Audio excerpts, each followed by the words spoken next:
Hello, everyone, and welcome to our Wednesday evening devotional. This is Mike McDaniel, the evangelist of the Central Church of Christ in Caruthersville, Missouri. We hope that you're doing well today. I want to speak today on right and wrong kinds of judging. Jesus said in Matthew 7 1 through 5, "Judge not, that ye be not judged, for with what judgment ye judge, ye shall be judged, and with what measure ye mete, it shall be measured to you again. And why beholdest thou the mote that is in thy brother's eye, but considerest not the beam that is in thine own eye? Thou hypocrite, first cast out the beam out of thine own eye, and then thou shalt see clearly to cast out the mote out of thy brother's eye."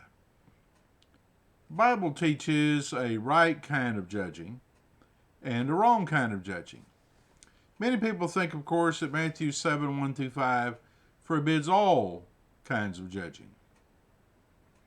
In discussing the Bible with various people, they will often say, "We cannot pass judgment of any kind on other people. We can judge only if we are completely free of all sin and error ourselves." And then they will usually quote Matthew 7 1. People have taken the words of Jesus and twisted them and turned them around and used them against some of the very commandments that Jesus gave.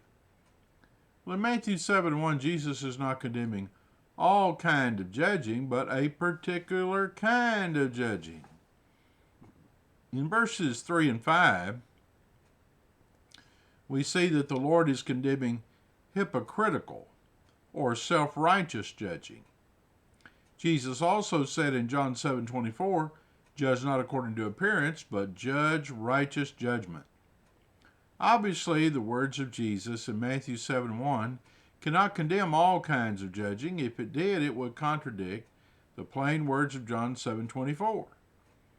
There's no way to judge unrighteously and a way to judge righteously. There is a way to judge unrighteously and a way to judge righteously. There's righteous judgment and there's unrighteous judgment. There's a judging that's commanded and there's a judging that's condemned. Judging refers to examining evidence and drawing conclusions or making choices. Some judging is commanded and needful. Notice some things that Jesus said in the same context of Matthew 7.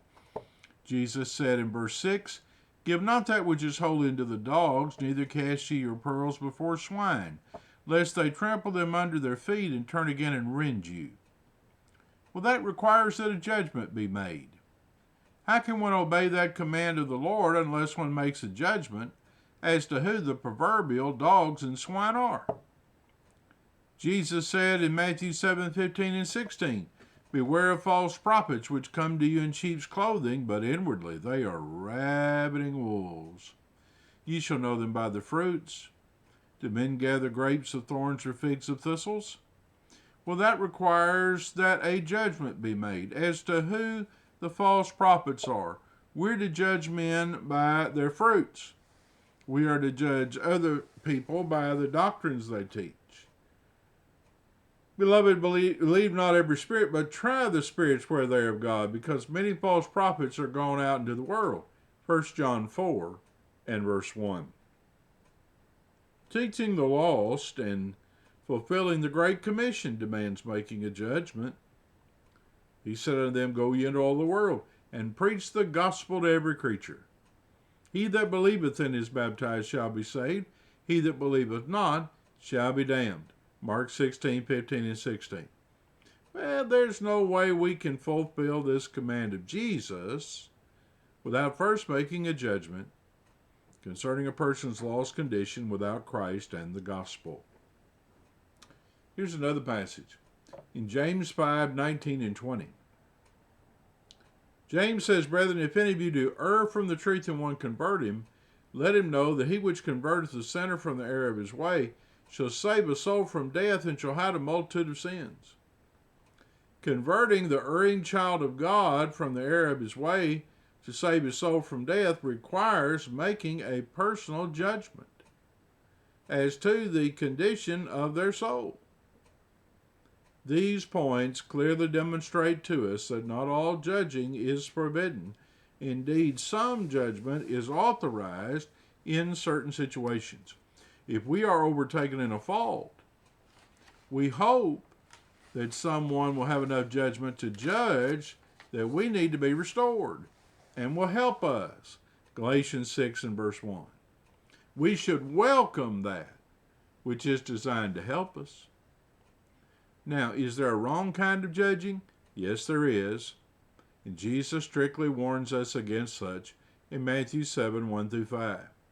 The judgment here restricted is the harsh, hypercritical judgment indicated by the word mote in verses 3 through 5, and hypocritical judgment indicated by the beam in one's own eye in verses 3 through 5. A person who has a beam in his own eye cannot appropriately judge the mote which is in the eye of the other person. Jesus calls such a person a hypocrite. He only sees the faults of others. He's a fault-finding mote hunter. His attitude is wrong. He is self-righteous, blinded to his own faults, and constantly on the lookout for the faults of others. In the summer of 1989, there was a North Carolina man who accused his estranged wife of being married to two men. And when the woman was arrested, she didn't deny the charge of bigamy.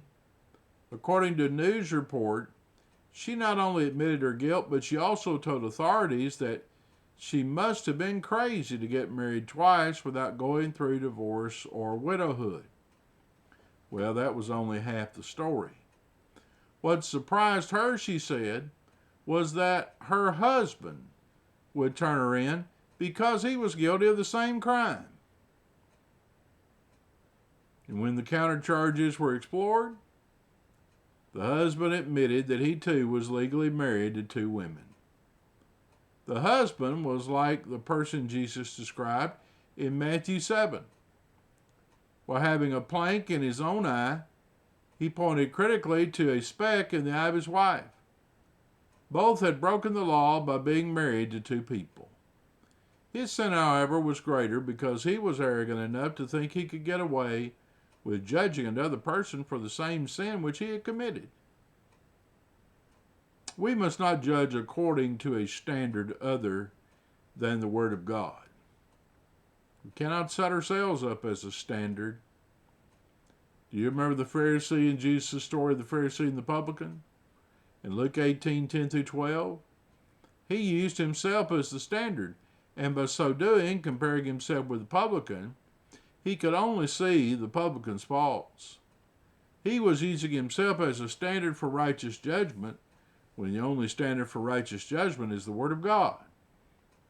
Paul said in 2 Corinthians 10:12, "For we dare not make ourselves of the number or compare ourselves with some that commend themselves, but they measuring themselves by themselves and comparing themselves among themselves are not wise." We cannot set ourselves up as the standard. We must not judge by appearance. This is an unrighteous judgment. Jesus said, "Judge not according to appearance, but judge righteous judgment." John 7:24. Things are not always as they appear to be. A remarkable story came out of the life of Sam Walton, who was once the richest man in America and the founder of the Walmart chain of retail stores.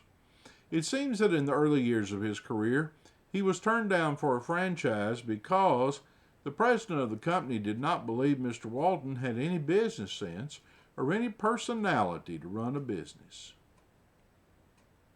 Needless to say, the letter was framed and placed in Mr. Walton's office. We cannot judge by appearance, since things are not always as they seem on the surface. Some kind of judging is right and some is wrong. And even though some judging is commanded, we must realize that we're not to pass sentence on anyone. That belongs to God.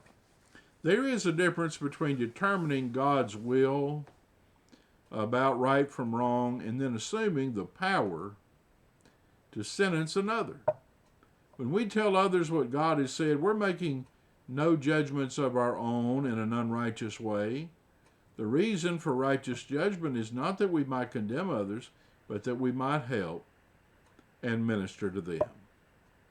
Let's seek to judge righteously, to help one another on our journey to heaven, to examine ourselves, and to make our lives right with God. Thanks so much for being with us today for this Wednesday evening devotional. We hope we'll see you this evening for our Bible class on the book of Mark, if you're able to attend. Thank you. Have a good day.